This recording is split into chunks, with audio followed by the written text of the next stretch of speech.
Let us continue with the sixth chapter, Distribution Analysis.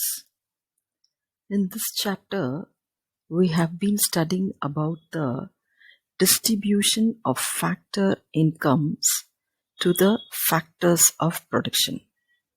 The four major factors of production are land, labor, capital, and wages.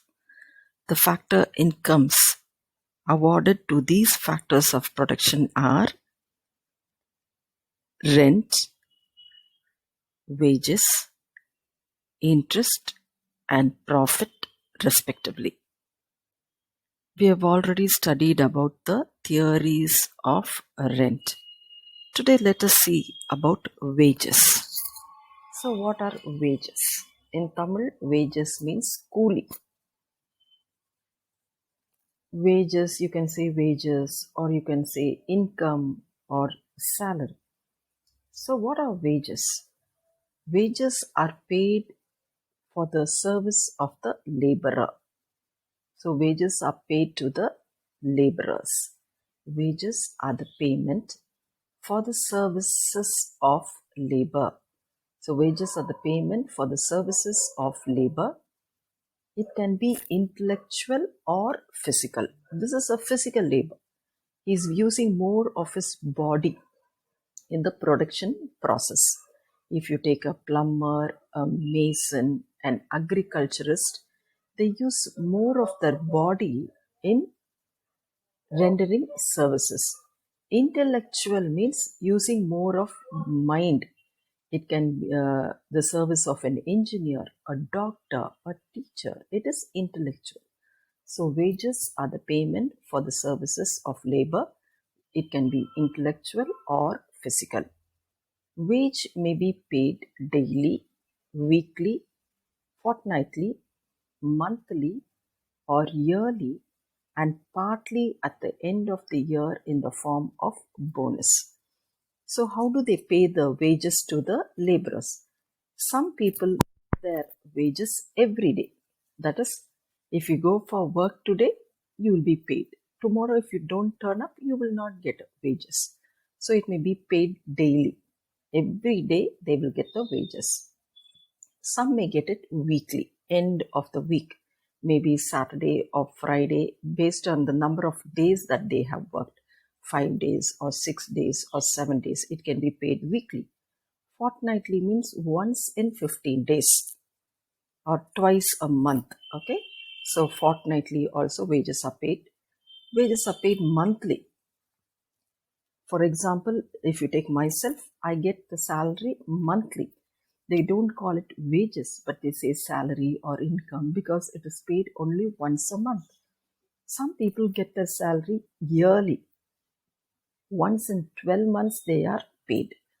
And additionally, wages are also even partly at the end of the year in the form of bonus. Bonus is the additional.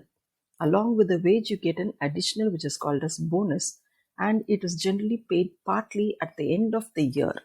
End of the year, sometimes in Tamil Nadu during Pongal time, Pongal festival, government employees are given bonus. During Diwali season, some people get bonus. So wages may be paid daily, weekly, fortnightly, monthly, or yearly, and partly at the end of the year in the form of bonus. According to Benham says, a sum of money paid under contract by an employer to a worker for the services rendered. What is wages according to Benham?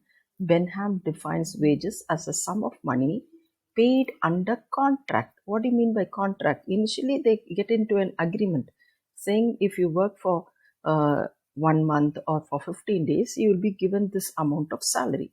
So, a sum of money paid under contract by an employer to a worker. So, employer is a person who engages the worker to work under him.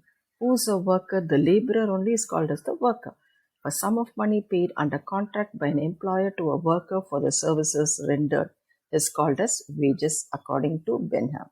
So what do you mean by wages? Wage is the price paid to the laborer for the service rent. So for the services rendered. So you have different kinds of wages. Now let us see the 4 types of wages. Wages are divided into 4 types. Nominal wages or money wages, real wages, piece wages, time wages. These are all very, very important, girls, and very simple and easy to understand. It can be asked as 2-mark question or 3-mark question. So what are the kinds of wages? Wages is of 4 kinds. They are nominal wages, real wages, piece wages, and time wages. Let us see about the kinds of wages in detail.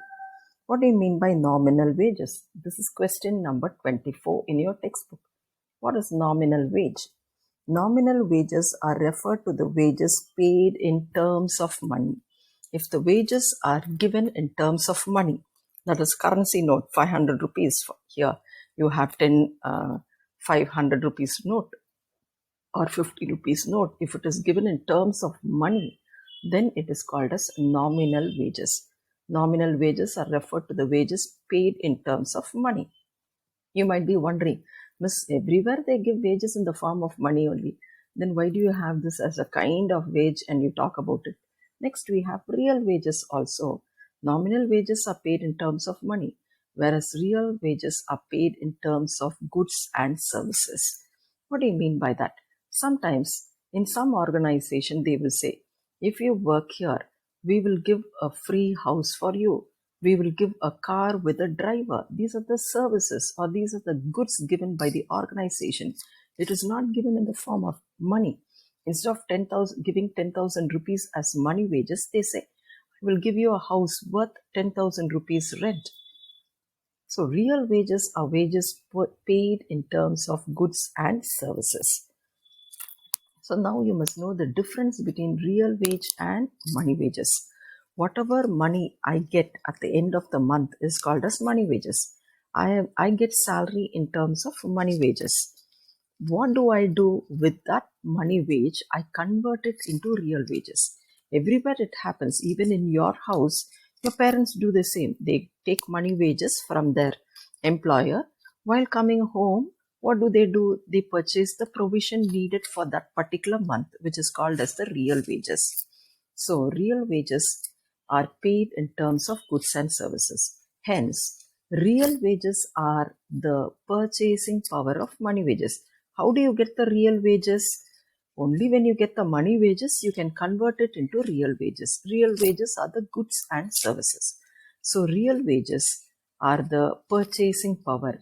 How much money is able to buy how much rice, or how much money is able to buy how many kgs of tomato. This is only called as real wages. நான் சொல்றது புரியுதாமா? பணமா வாங்கினா அதுக்கு பேர் வந்து மணி wage. இப்போ நான் இப்போ வாங்கிட்டு வர்றது பணமா வாங்கிட்டு வருவேன். 10,000 ரூபாய் சம்பளம். இந்த 10,000 ரூபாய் சம்பளத்தில் நான் என்ன பண்ணலாம்? அரிசி மூட்டை 500 ரூபாய்க்கு வாங்கலாம், செருப்பு 100 ரூபாய்க்கு வாங்கலாம், ஒரு சாரி 500 ரூபாய்க்கு வாங்கலாம், அல்லது வீட்டுக்கு ஆட்டோவில் வந்து இறங்கலாம் ஒரு 50 ரூபாய்க்கு. ஸோ இந்த மணி வேஜஸை வச்சு நான் அதை வந்து என்னதான் கன்வெர்ட் பண்ணுவேன்? ரியல் வேஜஸாக கன்வெர்ட் பண்ணுவேன். So sometimes organisations are the entrepreneur pays the worker in wages in the term of real wages. He pays goods and services. புரிஞ்சுச்சா? So first is called the nominal wages or money wages. Second one, real wages. Third one is called as piece wages. Wages that are paid on the basis of quantum of work done. How much work you do, based on that wages are given. If you go to export garment factories or places, wages are paid on the basis of quantum of work done. They will ask them to come in the morning at 8 o'clock, and they will ask them to work till 8 o'clock. 12 hours they will be made to work, and they will say, how much ever you work, how many ever pieces of shirt or garments you produce, you will pay wages based on that. If you produce one shirt, you will be given 100 rupees. If you produce 2 shirts, you will get 200. If you stitch 3 shirts, you will get 300. 4 shirts, 400. So it depends on your capacity, on your ability. If you are able to do 20 shirts per day, you will take home 2,000 rupees. If you are able to stitch only 2 shirts, you will take only 200 rupees. This has got some advantage also. Workers will try to give in their maximum because The wages are paid on the basis of quantum of work done. Workers will not be sitting idly, or they will not take more of leisure time. They'll be working all the time. And this increases the productivity of the labor as well as that entrepreneur also. He will be able to produce more. So this is called as piece wage. எத்தனை பொருள் செய்கிறாங்களோ அந்த பொருளுக்கு ஏற்ற மாதிரி அவங்களுக்கு wages கொடுத்தா அதுக்கு பேர் பீஸ் வேஜ். அடுத்தது டைம் வேஜஸ், பேர்லேயே இருக்கு. Wages are paid on the basis of the amount of time that the worker works. எவ்வளோ நேரம் வேலை செய்கிறீங்க. 2 hours வேலை செஞ்சால் உனக்கு இவ்வளோ தான் சம்பளம். 4 hours வேலை செஞ்சால் நிறையா. 10 மணி நேரம் வேலை செஞ்சால் நிறையா. ஒரு மணி நேரம் வேலை செஞ்சால் 1000 rupees. 2 hours 2000, 3 hours 3000. This is based on pieces. This is based on the hours, time, the amount of time that the worker works. This is also a very important question and very, very simple and easy to understand question. Okay, 29. Question number 29. List out the kind of wages. If they ask to list out, you can just write the side heading alone. This is just listing out the types of wages. If they ask you to write about the types of wages, then you have to write the side heading as well as one statement about the nominal wage, one sentence about the real wage. So you have to read the question properly, understand it, and then give the answer. Here 29th question is list out the kinds of wages. You just have to list out. Okay. So 29th question answer is 1. Nominal wages or money wages, 2. Real wages, 3. piece wages, and 4. time wages. Next, let us move on to theories of wages. The theories of wages. Today we will be studying 4 theories of wages. Subsistence theory of wages, standard of living theory of wages, wage fund theory of wages, and residual claimant theory of wage. So first let us see the subsistence theory of wages.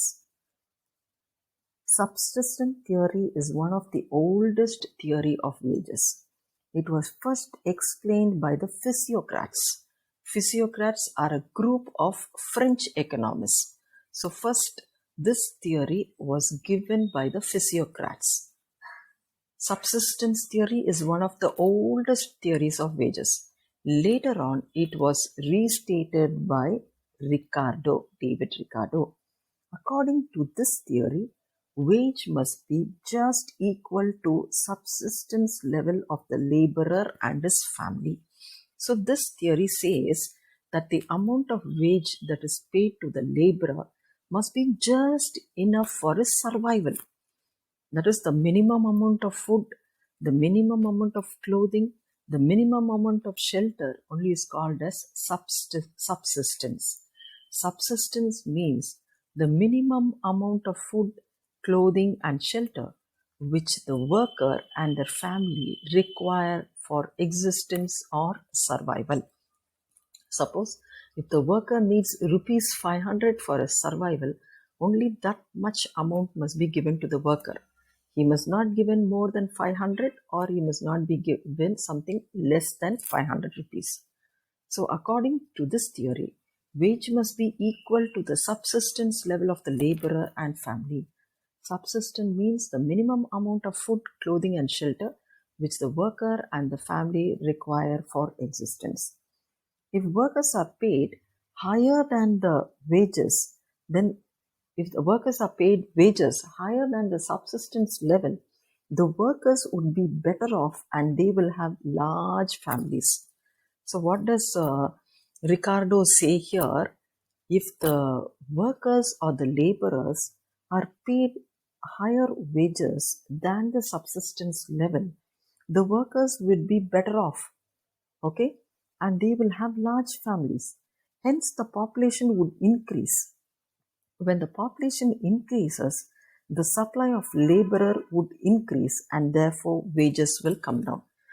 இங்கே புரிஞ்சுதா? இங்கே subsistence லெவலை விட நிறைய சம்பளம் கொடுத்தா Ricardo என்ன சொல்கிறாரு, ஒர்க்கர்ஸ்லாம் நல்லா சந்தோஷமாக இருப்பாங்க, நல்ல பெட்டர் ஆஃபாக இருப்பாங்க. அப்போ அவங்களுடைய ஆசை என்ன இருக்கும்? நிறைய ஃபேமிலி இருக்கட்டும், நிறைய பிள்ளைங்க இருக்கணும். அப்போது ஃபேமிலி எக்ஸ்டெண்ட் ஆகும்போது பாப்புலேஷன் இன்க்ரீஸ் ஆகுது. பாப்புலேஷன் இன்க்ரீஸ் ஆகும்போது டிமாண்ட், லேபரர்ஸ் உடைய சப்ளை ஜாஸ்தி ஆகுது. அப்போ என்ன ஆகுது? வேஜஸ் குறையும். So when the population increases, the supply of laborer would increase and therefore wages will come down. On the other hand, if wages are lower than the subsistence level, what will happen? The worker will die of starvation. The population will decrease. The supply of labor will fall and therefore there will be an increase in the wages. ரெண்டு காரியம் சொல்றாரு. On one hand, if the population increases, the supply of laborer would increase and therefore wages will come down. Secondly, if the wages are lower than the subsistence level, there would be a reduction in the population and thereby the supply of labor falls and wage increases than the subsistence level. So this theory is closely associated with the Malthusian theory of population. Thomas Malthus is another economist who has given a theory on population. So they feel that this theory is very closely associated with the population, as this theory holds that the wages of the workers would not be above or below the subsistence level of the laborer and his family. So what are the criticisms? Role of trade unions in collective bargainings was not found. Here, there is no part for that role for the trade unions. What do you mean by trade unions? As an individual, if you go to the organization and if you bargain about your wages, it will not be fruitful. But if you join as a trade union and if you go and bargain for your wages, there will be some benefit. So here in this theory, the role of trade unions in collective bargainings was not found. The role of trade unions is not found here. Second, it does not explain the difference in wages in different occupations. This is very natural. For each occupation, the wage rate is different. A doctor gets a different salary, an engineer, a teacher, a gardener. All of us do not get the same amount of salary or same amount of wages. There is a difference in wages for different occupations. Last one, the assumption that population would increase with a rise in wage is not correct.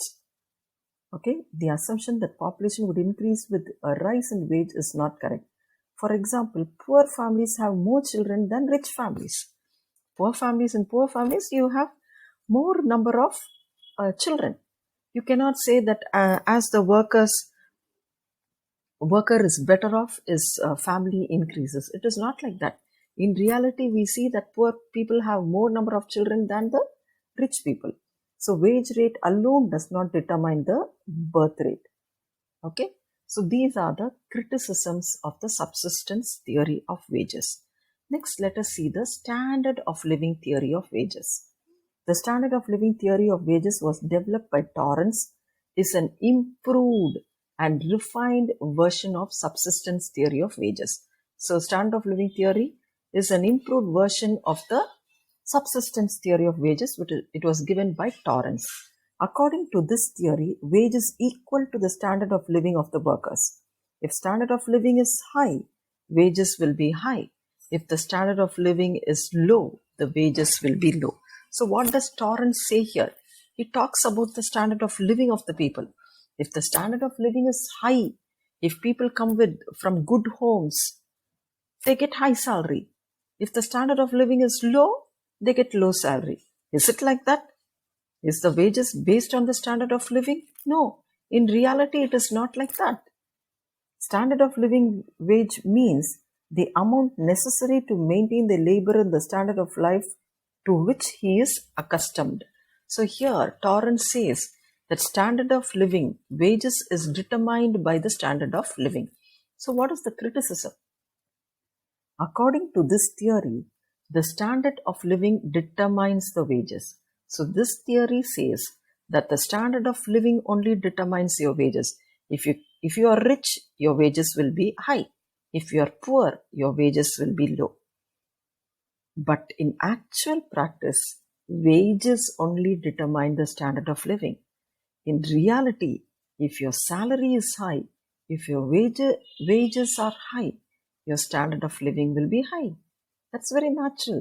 If you get 1 lakh salary, you will be in a very big house, you will own a car, you will have fridge, you will have air conditioner.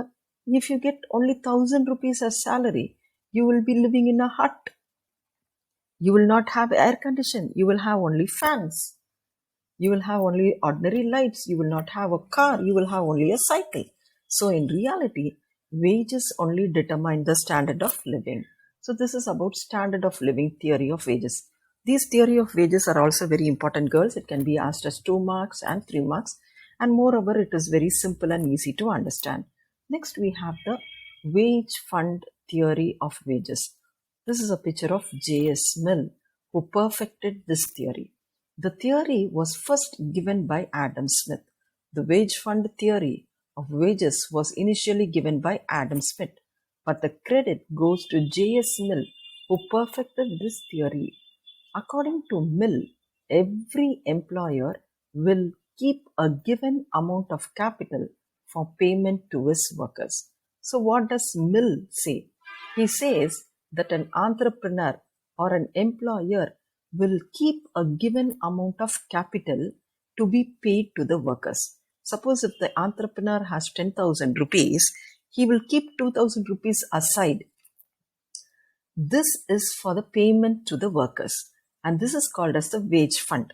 Suppose if the entrepreneur has 10,000 rupees capital, a part of this 10,000 rupees, for example, it can be 3,000 or 2,000 rupees, he will keep that amount aside as payment to the workers, which is called as the wage fund.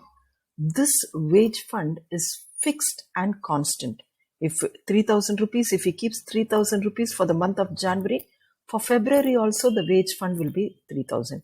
For March also the fund will be 3,000. For April also it will be 3,000. So the wage fund will be fixed and constant. So wages depend directly upon the fund.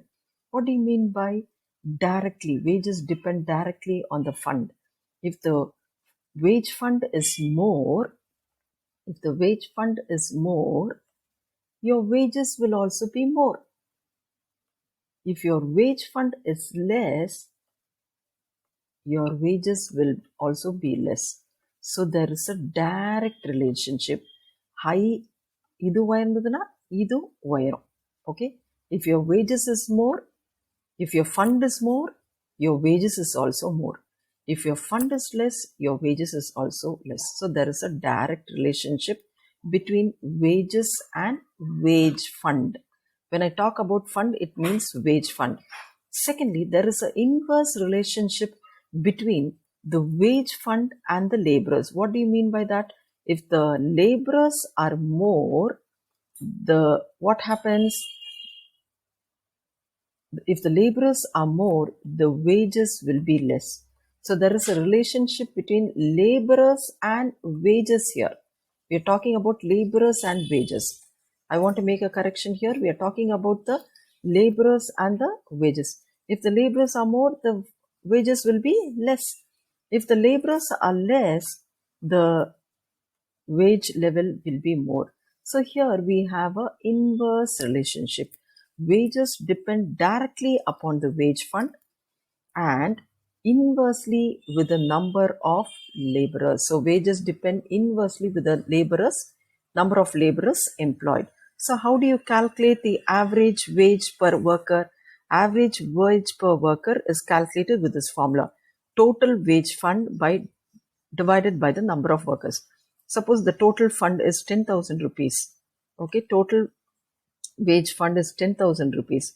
And if there are 10 laborers, so each laborer will get 1,000 rupees. Each laborer will get 1,000 rupees. If it is 100, each laborer will get 100 rupees. So average wage per worker is equal to total wage fund divided by the number of workers. So what are the criticisms for this theory? First one, it does not explain the difference in wages in different occupations. We have already seen this. Next one, it ignores the role of trade unions. Here we do not talk about the trade unions. Third one, Actually, the capitalist will take away a large sum before making payment of the wages.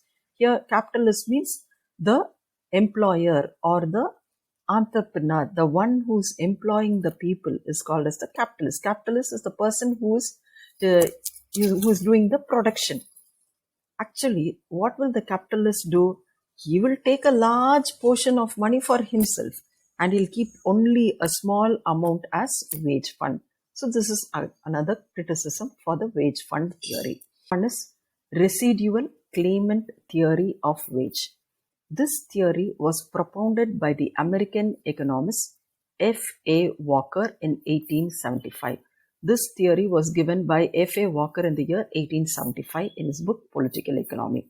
According to this theory, wage is the residual portion after paying the remuneration of all the other three factors, namely land, capital, and organization.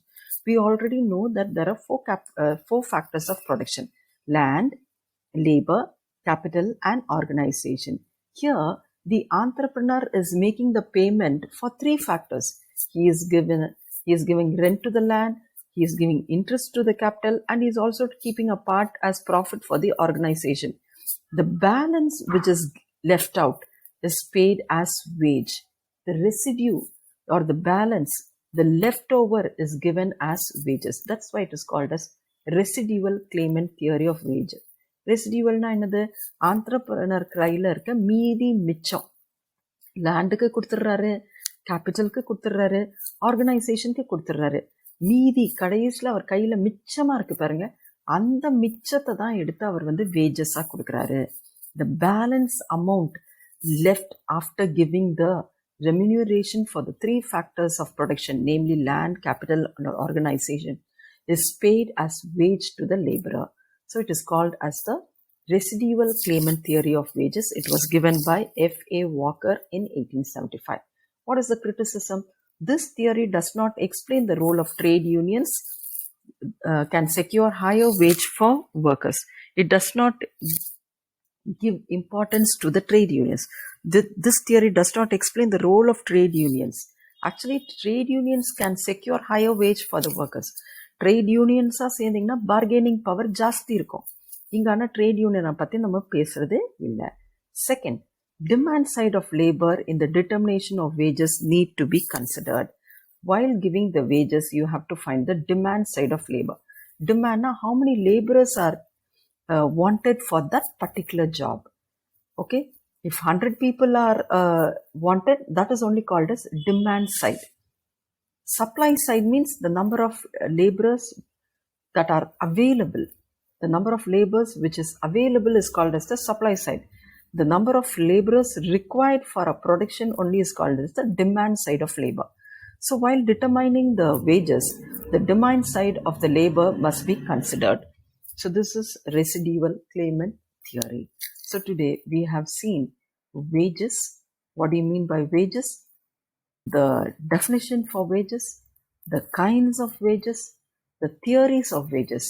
Four theories we have seen: subsistence theory of wages, standard of living theory of wages, wage fund theory of wages, then lastly we saw the residual claimant theory of wages. So we have questions here. 24. Distinguish between real and money wages. For that, this will be the answer. Distinguish between real wages and money wages. Then next question is, list out the kind of wages. For that, you have to write this answer. 29. List out the kinds of wages. You will just write the side heading alone. Then 31st question. Briefly explain the subsistence theory of wages. You have to write all this. You have to write about the subsistence theory and you also have to give the criticisms. Okay, so hope you understood this, girls.